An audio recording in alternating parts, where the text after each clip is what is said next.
Brazil had and still has a unique position in the global scene with regard to the prominence of women artists. They had long been accepted and even lauded as key figures in the vibrant and progressive culture, enjoying more recognition in the country's cultural sphere than their North American and European counterparts. Let me move this to the next slide.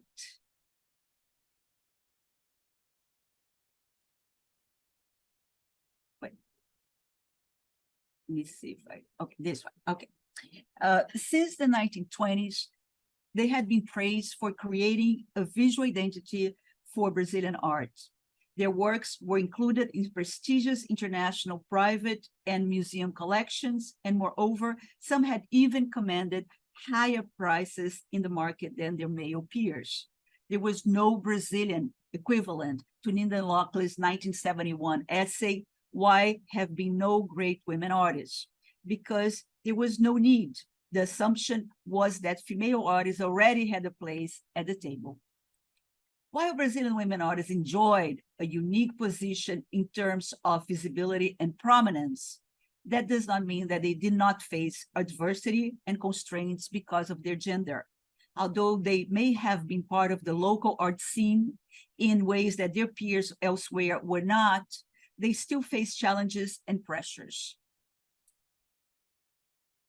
In Brazil, the 60s and 70s were a period of intense turmoil. The country was ruled by a brutal military regime between 1964 and 1985. During that time, political and civil rights were suspended and torture was sanctioned as a means of intimidating political opponents. Immediate consequences included widespread arrests of intellectuals, politicians, artists, and journalists, as well as censorship of the media and the arts. The military regime enjoyed considerable support among conservative sectors of society, such as wealthy landowners and industrialists, who feared the spread of communism, social reforms, and popular movements. Concerned about the influence from Cuba and the Soviet Union, the United States embraced an anti-communist agenda in its Latin American foreign policy. Following the Brazilian coup, the United States lent its support to the military regime, giving it a veneer of legitimacy in the international arena. With resistance to authoritarian rule being the dominant concern, many women artists shunned the mantle of feminism as limiting or worse, divisive and counterproductive. For many women artists living in Brazil in the late 60s and 70s, the fight against the dictatorship trumped the battle for individual freedom. The artist Sonia Andrade spoke for many of her peers when she said, quote, "During the dictatorship, we could not worry about anything else since we had to face a brutal regime," unquote. Gender-related discussions took a backseat to more pressing matters. Political resistance to the dictatorship was the order of the day, and any other issue was considered a distraction. Nothing could or should divide one's attention. While many Brazilian female artists refused the term feminism, they still employed feminist strategies without naming it as such, or finding a better term to define their specific practices. This dismissal was influenced by a complexity of issues: the country's authoritarian and patriarchal structures, the macho attitudes of cultural agents, the seemingly prominent place that female artists enjoyed in the artistic community, the view of the dictatorship as a unifying enemy, and the disdain of both the sectarian left and the right for women's personal experiences. Moreover, the feminist movement was considered one more enterprise orchestrated by the United States. Thus, ironically, the choice of these artists not to claim it became a part of an anti-imperialistic gesture. Sonia Andrade expressed again the spirit of her generation when she said, quote, "I'm an artist. I have no sex. I never had any difficulty with my work because I'm a woman. I never felt any discrimination in any sense," unquote. This artist resisted being pigeonholed by their gender identity and refuse positions of relative powerlessness. Even if they didn't want to be identified as women artists, they were expected to operate within some certain parameters. Since women artists did not wish to lose the support of their allies, among them powerful male critics, discussions of the country's visual arts never centered on the battle of the sexes. The common assumption was that good artists were good artists, regardless of gender. Paraphrasing Gertrude Stein, the motto of the time was an artist is an artist is an artist. It's not surprising, then, that in this environment, artworks with female-centered topics and perspectives were dismissed as simplistic, demagogic, and reductive. Maria Martins, for instance, returned to Brazil in 1949 after living for many years abroad. In 1957, the influential Brazilian art critic Mário Pedrosa, one of the most progressive art critics of the time, condemned Martins' work for being too subjective and lacking formal qualities. Pedrosa wrote, quote, "Maria's best executed pieces never detach themselves from herself," unquote. Very few artists from this period challenged the assumption that artworks deemed personal were simplistic, demagogic, or reductive. Ana Maria Maiolino went against this tide when she depicted herself in a familiar role. Her intimate family portrait in this photograph by a thread from 1976 courageously speaks of her inseparable duties as a professional, a daughter, and a mother, a tension that, although all too common, was kept out of the public view at the time. Here, the artist is shown sitting between her mother and her teenage daughter, a piece of thread leading from mouse to mouse to mouse, creating a sense of continuity and connection, as if they all shared a common umbilical cord throughout this matriarchal lineage. The women pose frontally and stares towards the viewer. They are arranged by age, the oldest to youngest, alluding to the passage of time and the transmission of knowledge from one generation to the next. In a culture famed for its sensuality, like Brazil, surprisingly, artworks that violated a sense of decorum about sexuality and eroticism raised alarm.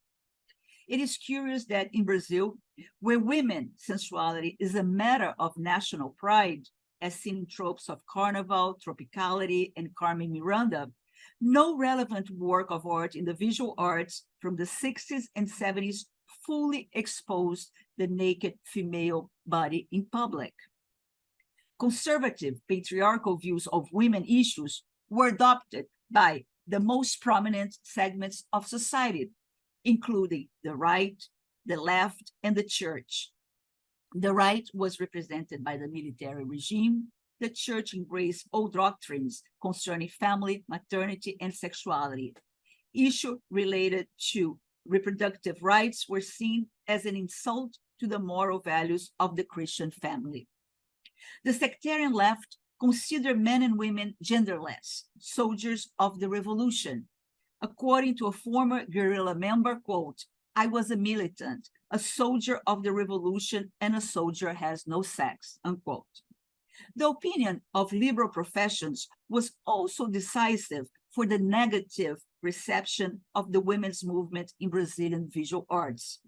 Independent of any political party or organization, the so-called intelligentsia cast the movement as a distasteful light by calling feminism anti-feminine. Further, the privileged domestic situation of many women artists in Brazil made addressing gender issues uncomfortable.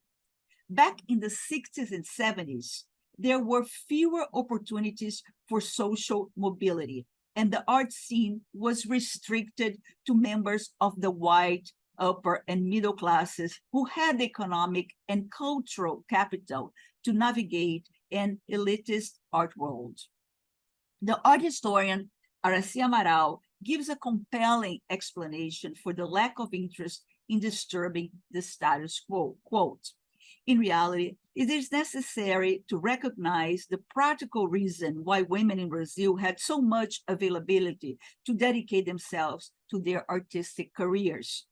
The presence, even today, of one or more domestic helpers in the household providing services for the middle and upper classes always gave Brazilian women the opportunity to dedicate themselves to the arts, a condition that their North American counterparts could not afford, unquote.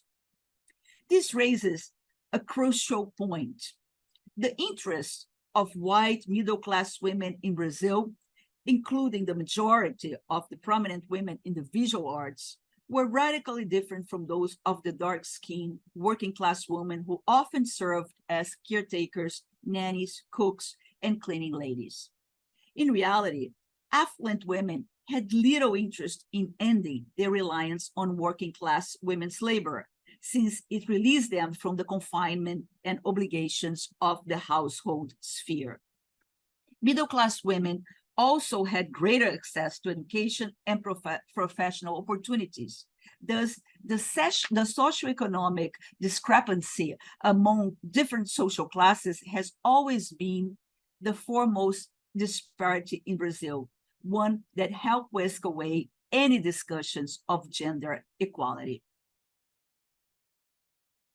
Despite taking advantage from their status quo in society, white middle-class women also had their own set of constraints.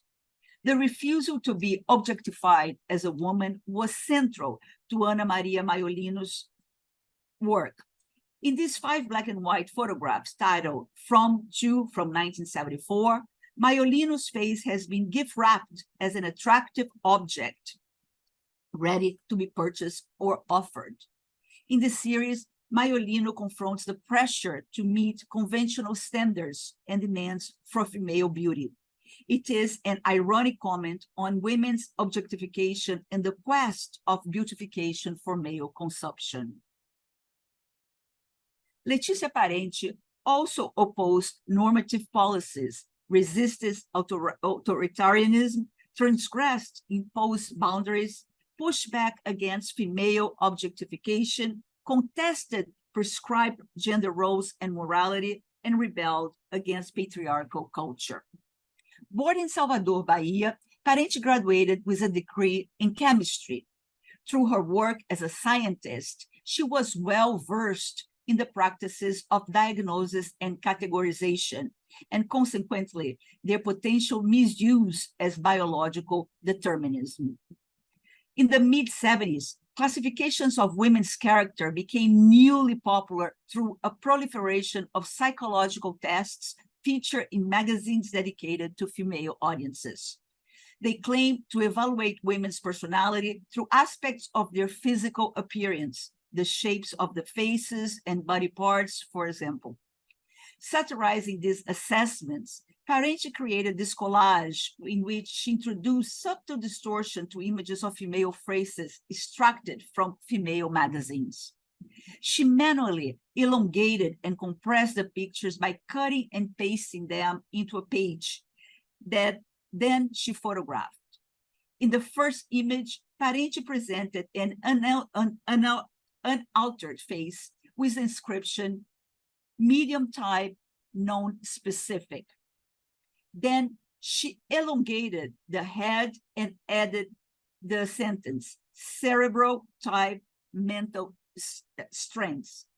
On the last image, she shortened the face and juxtaposed it with the words instinctive type, physical strengths.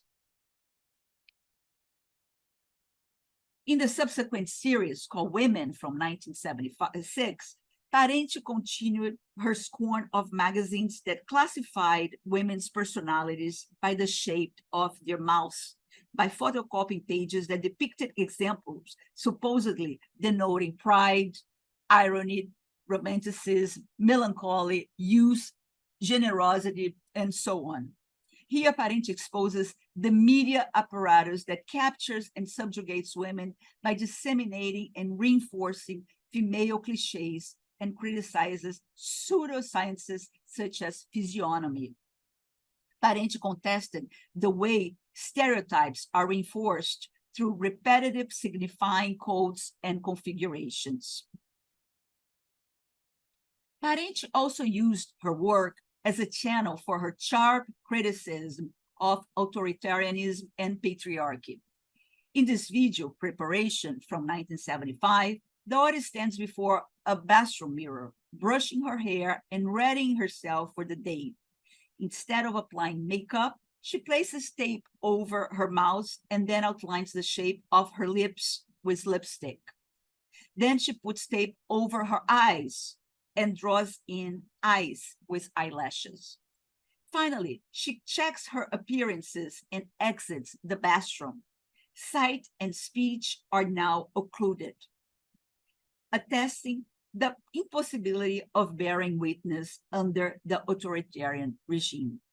The video is also critical of the conventions of beauty promoted by the media and advertising targeting women, forces that dictated life standards and behaviors that make women desirable, young, beautiful, healthy, and modern. As more women entered the workforce in the 60s and 70s, they were caught up in a very oiled machine ready to promote and package them as the modern women, selling them all sorts of domestic goods, promising female independence outside the household and making everyday tasks more alluring. In the 70s, the number of Brazilian households with access to television saw rampant growth. This boom was used as a powerful tool to integrate and unify distinct regions in the country's vast territory that in reality could not be more diverse. Disparate populations would tune to the same soap operas and popular entertainments programs that would be bombarded by relentless commercials. Mechanisms of power and domination were constructed through the media and the advertising industries. In many of her videos, Sônia Andrade used a TV screen as a layer of mediation between her inner and outer worlds. In one of a series of 8 videos that she created between 1974 and 1977, Andrade's face is seen on a TV monitor as she flosses her teeth and then brushes them forcefully. She then takes a glass of water, rinses her mouth, gargles, spits, and repeats the sequence a few times, exaggerating the routine to the point of abjection. At the end of the video, the artist gazes into the camera with a big, ironic smile that shows her bright teeth. Here, Andrade mocks the toothpaste and mouthwash ads that targeted female audiences. It is a sarcastic comment on the close ties between the apparatus of the health and beauty industries, which reinforce the connection of women's cleanliness to attractiveness, the connection of hygiene and health policies in order to control disease, birth rate, reproduction, sexuality, and public health marked the beginning of what Michel Foucault called the biopower era, in which physical vigor and moral cleanliness were optimized to ensure the body's capacities and to integrate it into systems of efficiency and economic control. In another video, Sônia Andrade's face is grotesquely distorted as she looks straight at the camera and pulls a strand of nylon through her pierced ear and then winds it around her face. The artist's self-inflicted act of pain and endurance recalls the trauma of torture perpetrated by the Brazilian dictatorship. Like Ana Maria Maiolino, Letícia Parente, and Sônia Andrade, these artists that were discussed here, many female artists from the 60s and 70s also addressed the coercion of women's bodies, the mechanisms of social discipline imposed on them, the conduct and behavior expected from women, and the transgressive and irreverent ways in which they defied gender norms and transcended social codes and taboos. For them, a woman's body was not just a place of oppression, but the locus of resistance of patriarchal order. In their artistic productions, it is possible to identify attitudes and themes clearly connected with feminist agendas of the time. Their pioneering experimental practices introduced a shift of representations of female iconographies, simultaneously challenging patriarchal structures and engaging with local politics. Even if they were skeptical of the term feminism, they did not refrain from engaging in it as a strategy. So moving to part two, moving to today. Back in the 60s and 70s, there were fewer opportunities for social mobility, and the art scene was restricted to members of the upper and middle classes who had the economic and cultural capital to navigate an elitist art world. At the dawn of the 21st century, a new generation of visual artists entered the scene. Those artists no longer came exclusively from the upper sectors of society, but from diverse backgrounds. Through them, discussions of gender inequality and debates on race and class discrimination, long overdue in Brazilian society, came to the forefront, marking major changes and ruptures with past generations. These younger artists overtly embrace feminism, question compulsory motherhood, while fighting for women's reproductive rights and access to abortion. This new generation no longer only came from Rio de Janeiro and São Paulo, Brazil's main cultural centers, but also from various regions of the country outside major urban centers. Through digital and social media networks and the system of racial quotas that were instituted at public universities in Brazil in 2012, this new generation was able to ascend into the artistic scene. Liz Paraíso, for instance, grew up in the working class community in Campo Grande, in the west zone of Rio de Janeiro, outside the city's economic power and artistic center. Self-identifying as non-binary and queer, Paraíso expanded and challenged the essentialist ontological category of women to include bodies like hers.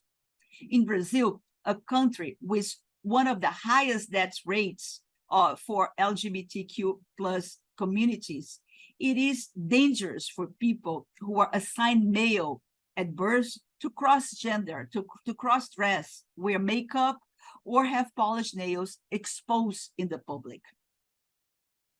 For Paraíso, polished pink nails are a powerful statement of defiance. She says, I live with my nails polished from a marginal community in Campo Grande, and I have to travel hours by bus to get to school or to work. I won't be afraid of anything or anybody.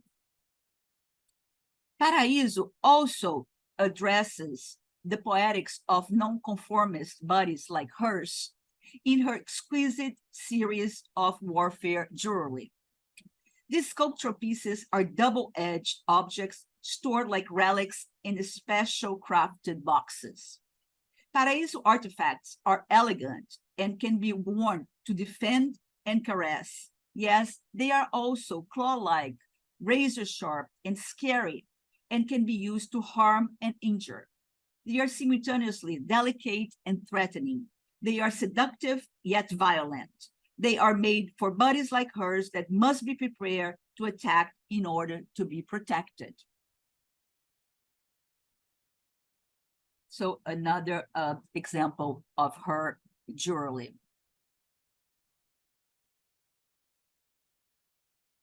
In 2018, Paraíso started her series of aluminum sculptures called Bichinhas, or Little Queers, in which she pays homage to the artist Lygia Clark's iconic hinged sculptures titled Bichos, or Critters, from the 60s. The Portuguese word bichos, spelled with CH, like in Clark's titles of her sculptures, means animals or critters. But when spelled with an X, as Paraíso does, it means queers or faggots.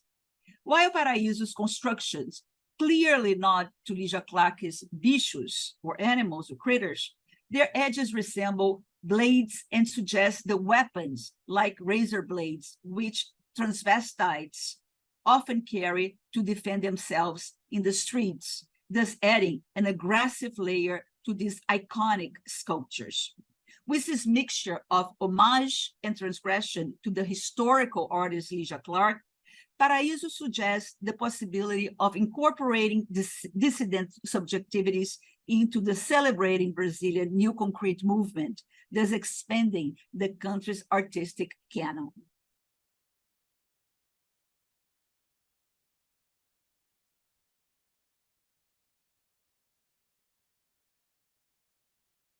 Thalissa also performs the discrimination experienced by groups that fall outside dominant modes of existence in Brazil. In her case, the tension is focused on her Amerindian roots. Misconceptions about indigenous communities, often misrepresented as uncivilized, are still common in Brazil, just as their survival remains precarious. There are still approximately 250 distinct ethnic groups that speak more than 150 languages and dialects in Brazil. Yet they are lumped under a generic and unifying umbrella, depriving them of their own singular identities. Born in the city of Goiânia, in the north of Brazil, outside the main cultural center of Rio de Janeiro and São Paulo, despite her ancestry, Thalissa Rosa has never lived in an indigenous village. She entered the art scene in the first decades of the 21st century, at a moment when indigenous artists began demanding their legitimacy be acknowledged. Thalissa said, quote, "The tribes today have internet, technology. There is no purity.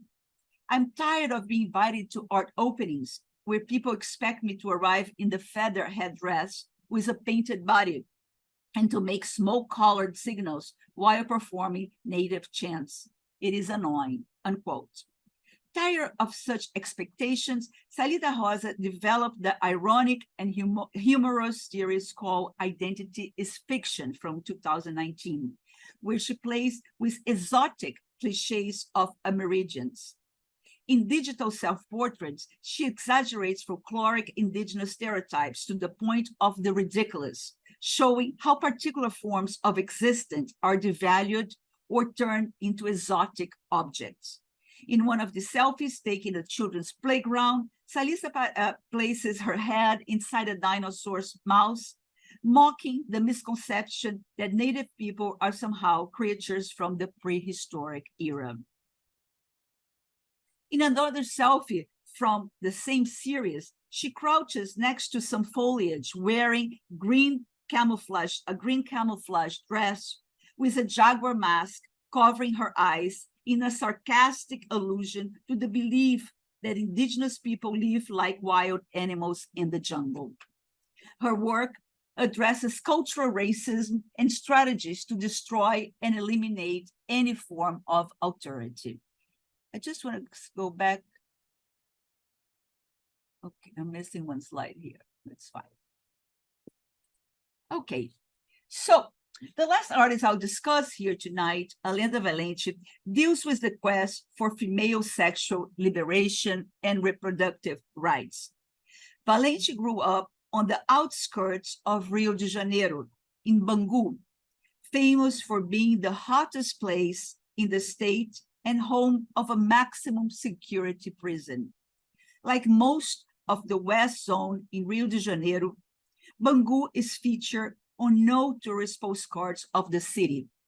It was once a working-class neighborhood and a commuter town, but over the years, it became a rundown area surrounded by favelas where crime and drug trafficking are rampant. Valente uses the unappealing social landscape of Bangu as the site for the photo performances she takes with her cell phone and then posts on social media.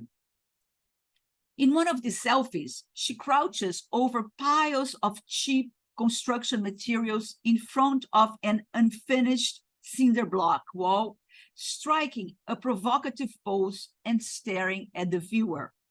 The image is part of a series of selfies titled Material Girl, from 2015, in which the artist turns herself into a tropical, impoverished version of the pop star Madonna.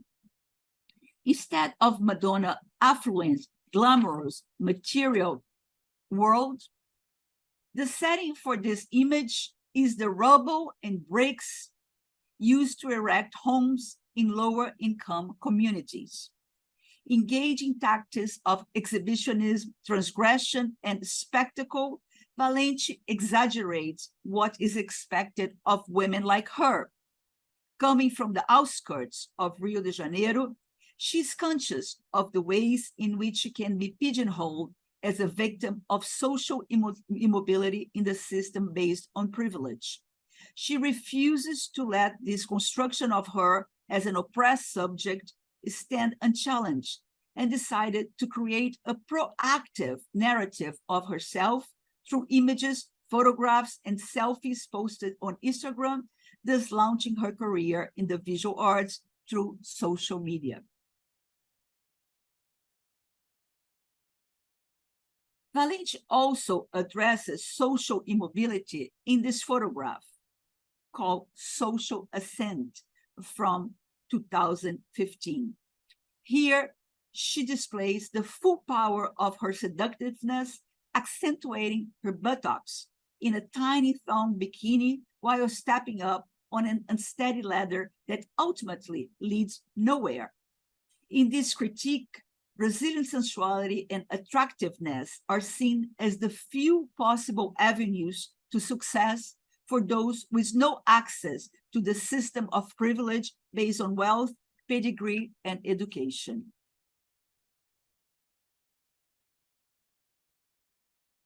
In this series, Non-Pregnant from 2015, Valente posted images of her monthly birth control chart.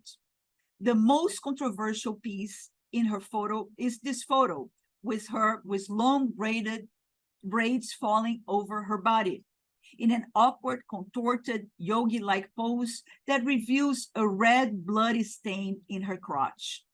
Valente originally intended to share this selfie only with her friends and followers, but in the digital era, such images escape one's control. Valente's images soon circulated widely on the internet. Having disrupted accepted codes of decorum and femininity, public humiliation followed. Soon after Valente posted the image, it was appropriated by an anti-feminist social media group. Hateful and misogynist insults soon followed as Valente became the target of cyberbullying. Valente incorporated the misogynist messages from her detractors into the work, displaying them next to her selfie. If Valente attackers saw menstruation as degrading and offensive, for her, it was a sign of freedom. She had become pregnant at the age of 17, and like many women artists, young women artists with few resources, abortion was not an option since it is officially prohibited in Brazil, and she could not afford a private clinic. In one of her most polemical self-constructed images titled Homeless or Hipster from 2016, Valente is shown with short platinum hair, a black bathing suit, a fake mustache, and a long beard. The artificiality of the image is highlighted, leaving no doubt that this is a woman posing as a non-binary person. She leans over a large plastic bag filled with aluminum cans like those carried by homeless people who earn money by recycling trash. The most disturbing aspect of this image is not Valente's portrayal as a homeless person, but her transmutation through the artifice of the false mustache and the beard into a gender-fluid person, a figure that she criticizes as being the new hipster of society. Valente shares the perspective of some headfems who believe that anyone born a cis man retains male privilege in society, even if they choose to live as a woman. Valenti's view of transgender women has alienated her from her peers and produced accusations of transphobia. It was as if early assaults launched upon her through social media had left the virtual tribunal to become a reality. This time, anti-feminists could not be blamed, since the attack was carried out by trans artists and activists. So I'm going to conclude now. And I'm going to respond a question that I posed for myself, which is, why did I choose to show this artist here tonight for you? Because their voices comprise a myriad of conflicting and competing views, making, I think, the discussion stimulating. Each one of them presents a singular universe, and they invite us to ponder a multiplicity of issues posed by their works. These artists, in their own way, question invisible systems of power and privilege. By inviting viewers to reassess established ideas of self-representation, taboos, and public norms of behaviors, they provoke polemics and controversy, attracting criticism and hostility. Through their bold practices and discentered narratives, they reveal territories that have been so far unseen, creating anti-postcards of a country in which poverty is part of daily life. Their works become a testimony of their own time,